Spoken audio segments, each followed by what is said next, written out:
bonjour, bienvenue sur l'Oral, c'est l'émission qui vous parle de communication et de leadership. Aujourd'hui, c'est bien du leadership qu'on va parler et bien entendu, la thématique d'aujourd'hui, c'est le leadership et ses impacts dans la vie de l'adulte et bien sûr dans la vie de l'enfant également. Et aujourd'hui, pour en discuter, je reçois sur ce plateau le distingué Toastmaster Mbekhesu. Bonjour, DTM. Bonjour, chère Brunel. Comment est-ce que vous allez? Je me porte à merveille. Et vous? Très bien, merci. Alors, c'est un plaisir de vous recevoir. C'est pour la première fois que vous venez. J'espère qu'il y en aura d'autres. Ah oui, je suis demandeur. Très bien.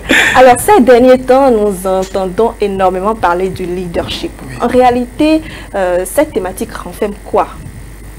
Qu'est-ce qu'on peut Le leadership, c'est vrai, un terme utilisé ici et là. Je dirais, sans vouloir offusquer certains téléspectateurs, que ce thème, à des moments donnés même, est galvaudé. C'est utilisé pas forcément dans le contexte qu'il faut et de la façon la plus juste possible. Très bien. Alors, je ne voudrais pas faire un cours parce que j'estime que nous voulons faire une causerie. Oui. Je ne voudrais pas donner donc un cours, mais je voudrais fixer notre attention sur deux points essentiels. Lesquels? Le leadership consiste à créer un monde auquel on voudrait faire appartenir d'autres personnes. Cela suppose que le leader a une vision. Il fait une projection sur l'avenir et il dessine un monde qu'il pense être bon, qu'il pense être le meilleur. Et il voudrait faire appartenir les siens, ses amis, ses collègues ou une communauté à ce monde-là. Ça, c'est en français facile, le premier point. Le deuxième point, le leadership consiste à influencer positivement une personne ou une communauté. Influencer, c'est-à-dire faire changer soit les mentalités, soit les comportements d'un individu ou d'une société, d'une communauté. Vous comprenez donc que le leadership suppose un certain nombre de caractéristiques, un certain nombre de comportements à avoir. Et pendant la discussion, nous aurons l'occasion d'aborder ces aspects. Tout à l'heure. Donc, j'imagine également qu'il y a plusieurs types de leadership. Absolument, il y en a plusieurs. Et je peux en citer juste quelques-uns.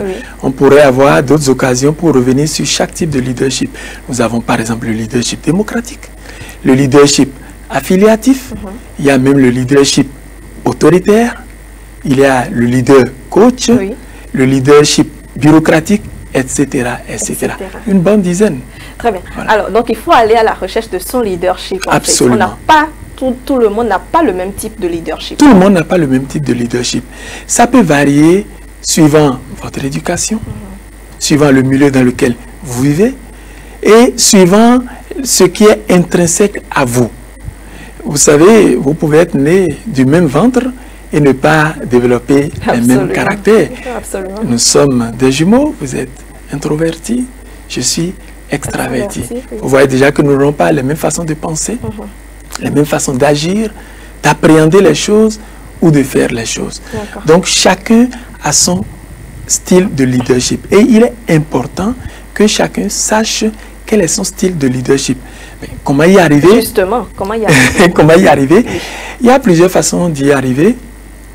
Si vous êtes averti, c'est-à-dire si on vous le dit, si on vous éclaire sur le concept, vous pouvez, sur la base de vos expériences ou de votre façon de faire ou de vouloir faire les choses, voir dans quelle catégorie vous vous logez.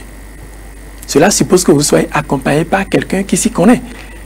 Ce peut être un coach, ce peut être un mentor, bref, quelqu'un qui sait ce que c'est, qui vous guide, qui vous donne les idées, et vous expérimentez un certain nombre de choses, vous traversez certaines situations, vous vous confrontez à certaines difficultés, et vous voyez face à ces difficultés, face à des opportunités, face à des situations, comment je réagis, comment je veux que les choses soient faites, comment je me prépare à ci, comment je projette les choses dans l'avenir. Et selon les résultats que vous avez obtenus, vous voyez à quel type de leadership vous appartenez ou qu'on peut vous attribuer. Très bien. Venons-en maintenant au comportement d'un leader. En fait. Oui. Quels sont les comportements qu'un leader doit développer ou bien doit avoir pour atteindre les objectifs, puisqu'il doit avoir une vision? Alors, je vous ai dit qu'un leader doit créer un monde auquel il veut faire appartenir d'autres. Oui. Cela suppose que le leader ait une vision. Une vision, c'est-à-dire qu'il voit très loin. Qu'il voit dans 10 ans, dans 20 ans, dans 30 ans, qu'est-ce qu'il a envie de créer? Qu'est-ce qu'il a envie d'offrir aux autres? Donc c'est quelqu'un qui réfléchit beaucoup, qui réfléchit posément, qui se donne le temps d'observer et de voir les problèmes auxquels il a envie d'apporter solution. Cela suppose également que le leader sache aller à la quête ou à la conquête de l'information, du savoir. Il doit savoir lire, savoir s'informer. Parce que si vous ne connaissez pas, vous ne pouvez pas aider les autres. Voilà. Il y a beaucoup de compétences qu'un leader doit développer. Je peux les citer pêle-mêle. Un leader doit être caractérisé d'abord par l'humilité. Je n'ai pas parlé d'aller à la quête du savoir, de la connaissance. Il faut être humble pour accepter, apprendre. Il doit faire preuve d'humilité. Il doit faire preuve de positivité. Il doit être combatif. Il doit être déterminé. Le leader, c'est celui-là qui va influencer les autres. Pour influencer quelqu'un, qu'est-ce qu'il faut? Il faut être à l'écoute de la personne pour savoir quels sont ses besoins. Donc le leader doit être à l'écoute des autres. Il doit faire preuve d'esprit d'ouverture. S'il n'a pas l'esprit ouvert, si c'est quelqu'un qui est fermé, qui est recroquevillé sur lui-même, il ne peut pas permettre à l'autre d'accéder à lui. Un leader doit être créatif. Il doit imaginer les solutions possibles aux problèmes. C'est un grand motivateur. Ah oui, le leader, puisqu'il va mener des hommes, il va conduire une équipe. Et dans une équipe ou dans un groupe, il y a plusieurs personnalités. Comment il arrive à gérer chaque personnalité pour que tout le monde puisse travailler à ce but. Exactement. Il doit être un grand motivateur, un grand communicateur. S'il ne sait pas transmettre les idées, s'il ne sait pas utiliser le langage qui s'adapte à chaque membre de l'équipe, comment il peut se faire comprendre? Comment il peut comprendre les autres? Comment il peut les amener à aller vers là où lui, il veut les amener? Le leader doit maîtriser. Exactement, doit maîtriser la communication. Mais quand on dit communication, vous savez, c'est un monde très vaste.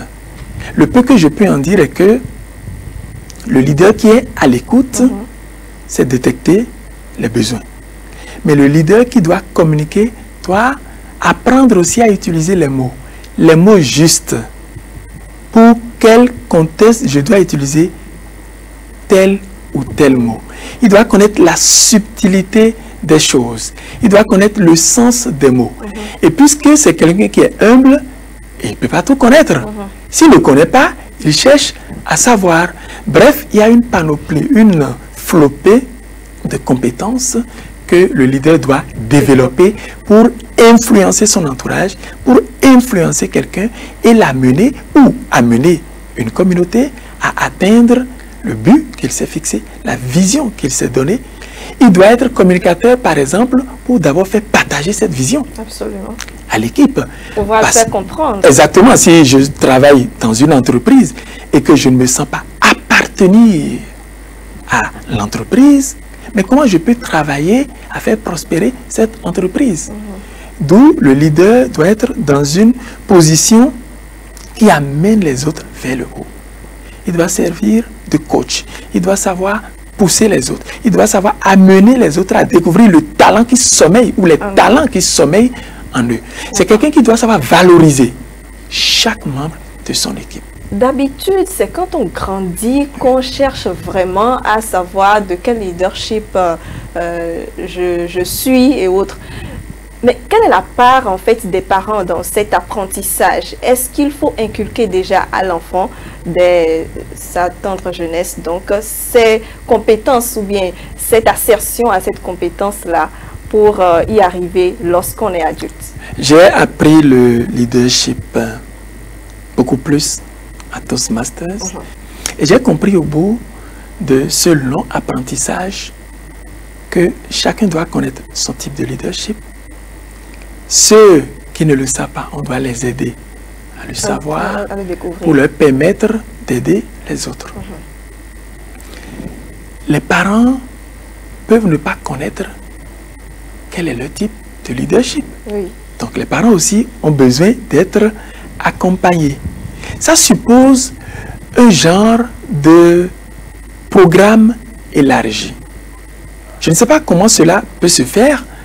Nous avons de la compétence dans ce pays pour aider à enseigner ce type de module.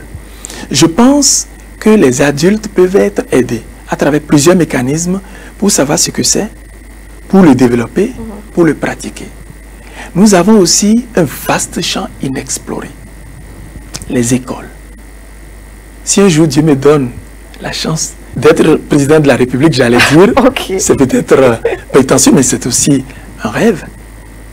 Quand j'aurai la chance d'être dans une position, je peux influencer les choses à grande échelle, je vais pas dire imposer, mais je vais pousser mon pays à doter notre enseignement, notre programme éducatif de ce volet-là.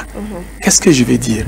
De la maternelle à l'université, nous devrons avoir des modules sur la communication et sur le leadership. Parce que dès le bas âge, l'enfant peut déjà être, peut déjà être accompagné pour devenir un mini-leader, un leader en miniature. J'ai appris que dans certains pays, les enfants l'apprennent déjà. Et je sais qu'il y a des hommes avertis dans ce pays qui organisent par exemple pendant les vacances des sessions pour les enfants. Voilà des initiatives à encourager, à soutenir. Mais au-delà de ça, il faudra prendre une décision courageuse pour que tous les enfants, de la maternelle jusqu'à l'université, en passant par le collège, les lycées, les enfants doivent apprendre le leadership. Pourquoi? Exactement. Notre pays, pour ne pas parler de notre continent, a besoin d'hommes nouveaux. D'hommes de type nouveau. Nous avons besoin de leaders. Nous en avons quelques-uns. Mais on devrait permettre à tout le monde de faire éclore son leadership. Et à la tête de nos institutions, nous avons besoin de leaders pour amener ce pays à bouger. Nous avons besoin d'influencer positivement les gens. Il faut également d'autres pour accompagner ces visions. Absolument. Ceux qui en ont déjà l'expertise peuvent être appelés à cette tâche. Et on peut en former d'autres. On peut en former d'autres. De façon que sur 10 ans, 15 ans, 20 ans, chaque Béninois qui a été à l'école devra faire preuve au quotidien de leadership. Vous allez voir que ça va transformer progressivement nos sociétés. Parce que le leadership peut commencer déjà à la maison. L'enfant qui est formé au leadership aura un autre comportement à la maison. Mais il peut amener son entourage à le suivre dans un certain mouvement. Et les adultes, les parents à qui on peut apporter aussi cette chance, cette magie de découvrir leur style de leadership, parce qu'ils ont besoin d'être leader. Un père de famille a besoin d'être leader à la maison. La maman est un leader aussi à la maison. Ainsi de suite, on va élargir le champ. Au bout du rouleau, imaginez la richesse de ce pays en hommes.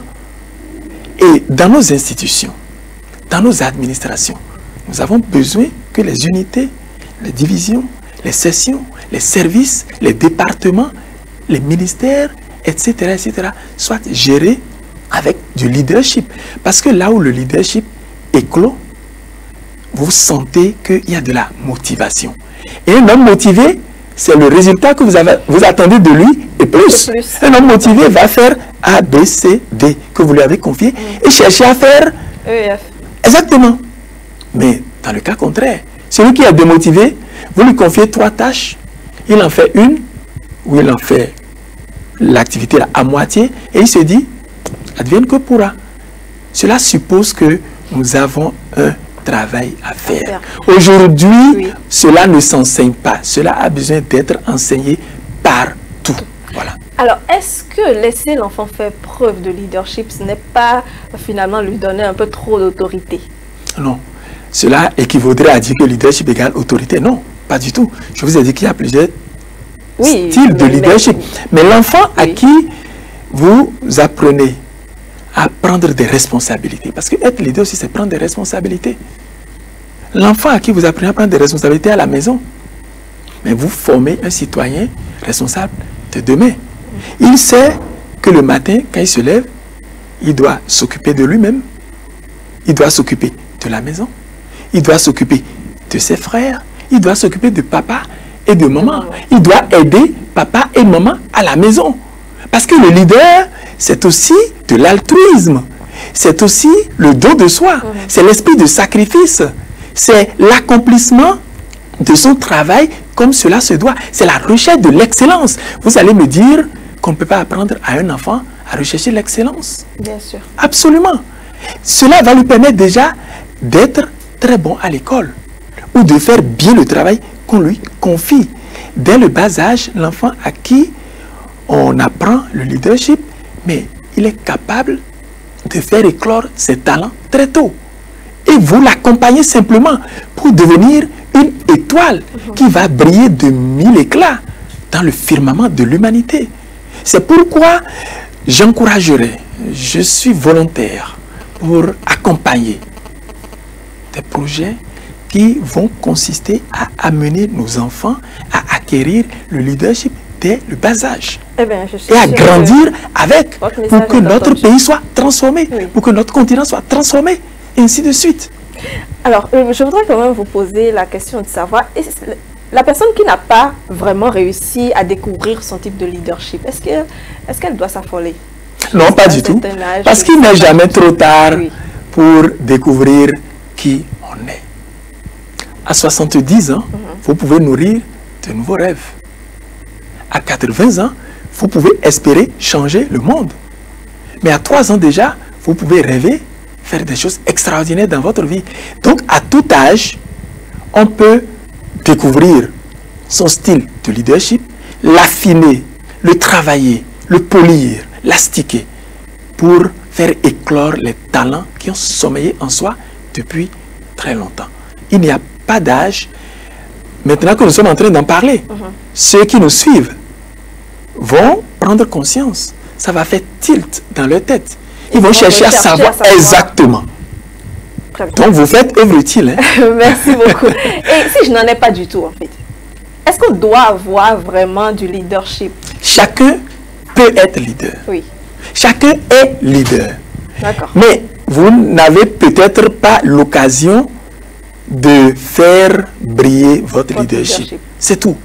Sinon, en chacun de nous, il y a des graines de leadership. Celui qui a la chance de le découvrir maintenant peut travailler à le consolider.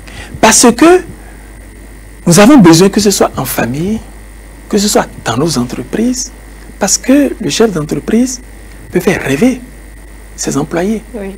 Celui qui gère une unité, un service, un département, peut faire rêver son équipe. Si l'entreprise a assigné à votre département un chiffre d'affaires à atteindre, si vous êtes dans une banque par exemple, vous qui êtes chef d'équipe, vous avez besoin de communiquer assez, d'amener votre équipe à tendre vers l'objectif qui vous est fixé et à le dépasser. Mais quand vous le faites, si chaque chef de service le fait, qui est-ce qui gagne? C'est l'entreprise. C'est l'entreprise qui gagne. Mais c'est d'abord l'employé qui se sent utile à quelque chose, qui sent appartenir à une entreprise, qui sent que les réussites de l'entreprise, il s'identifie là-dedans. Il sait il a contribué à cela. Donc, à chaque niveau, on peut commencer tout doucement à fouetter les choses pour que chacun voit quel est son style de leadership, travailler à cela pour évoluer personnellement, puis professionnellement, et par ricochet toute l'entreprise, vous savez, pour que le pays soit propre. Vous voulez que le ministère du cadre de vie instaure un projet de balayage de toutes les rues pour que... Non, pas du tout. C'est chacun qui balaie devant chez soi. Oui. C'est chacun qui nettoie sa chambre à coucher, son salon, sa devanture. Alors quand je nettoie ma devanture, c'est que j'aurais fait une partie du travail. Celui qui est à côté, il nettoie sa devanture, ça sera déjà l'espace, ce sera l'espace entier nettoyé dans une certaine proportion. Et ainsi de suite. Donc si mon quartier est propre, si ma maison est propre, c'est grâce à chaque... Voilà, la devanture de ma maison est propre, mon quartier est propre, l'arrondissement est propre, la mairie, la commune est propre, etc., etc. Le pays sera propre. Donc c'est à chacun de faire le travail. Et nous qui sommes dans le métier, nous pouvons aider à cela. Très bien. Alors, qu'est-ce que vous voudriez bien ajouter après tout ce que vous avez dit sur cette thématique pour amener justement nos téléspectateurs à la découverte de leur style de leadership? Je pense que le leadership, on l'a utilisé peut-être à tort et à travers, oui, mais on l'a peut-être utilisé aussi à bon escient. Il est important de savoir que chacun peut créer un monde meilleur, auquel lui-même veut appartenir d'abord, avant de faire appartenir les autres. Nous avons besoin d'influencer positivement notre entourage, ceux qui sont avec nous. Pourquoi? Parce que nous avons besoin et nous rêvons tous d'une société meilleure, d'un pays meilleur, où il fait bon vivre pour chacun et pour tous. Nous avons besoin d'entreprises qui deviennent prospères. Nous avons besoin d'institutions, d'administrations qui se modernisent, qui aient des pratiques enviables et enviées. Mon appel serait que chacun cherche à connaître son style de leadership. Qu'il fasse appel à qui peut l'aider pour le découvrir.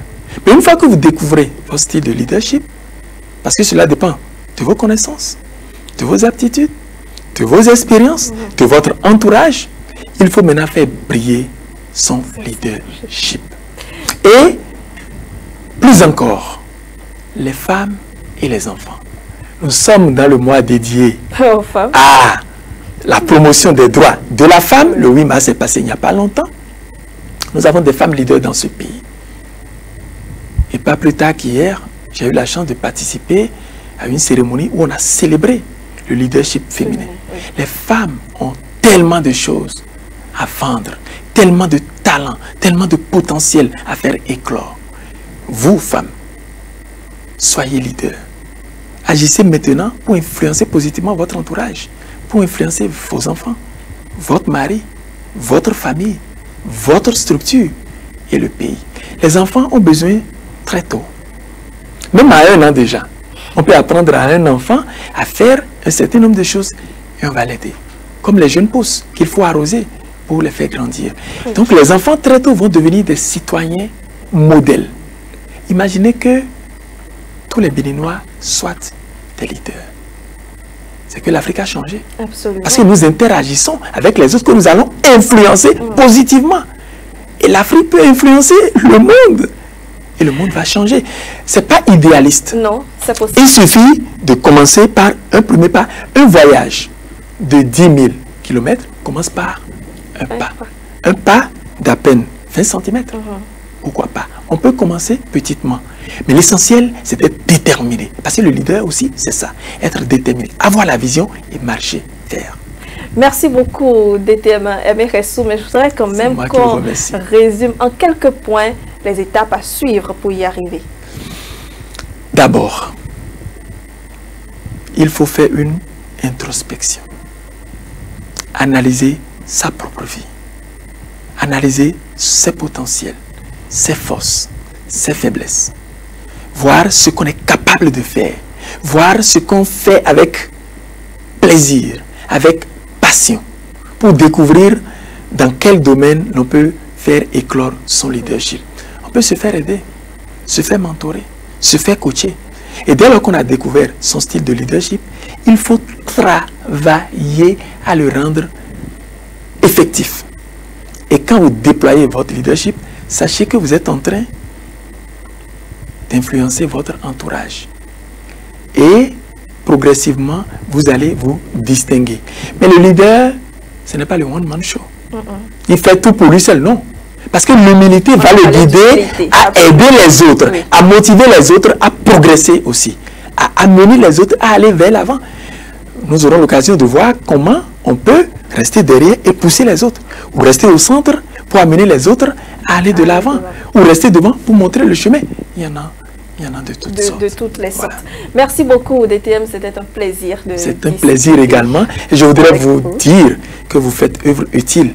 Merci. Par votre canal, amener les parents à prendre conscience que les enfants ont besoin d'être des leaders depuis la maison. Exactement. Et que nos autorités aident à ce que nous puissions transformer nos écoles en des viviers de leaders. Vous avez tout dit. Mesdames, Messieurs, c'était donc l'oral de ce jour. Nous parlions de leadership, de son importance dans la vie. Depuis l'enfance jusqu'à l'adulte, vous avez besoin de découvrir votre style de leadership. Mesdames, Messieurs, donc ce sera tout pour cette émission. Merci de nous retrouver la semaine prochaine et surtout, retrouvez-nous sur les réseaux sociaux, sur YouTube, tapez ETélé Bénin tout simplement et sur le site internet etélébenin.com.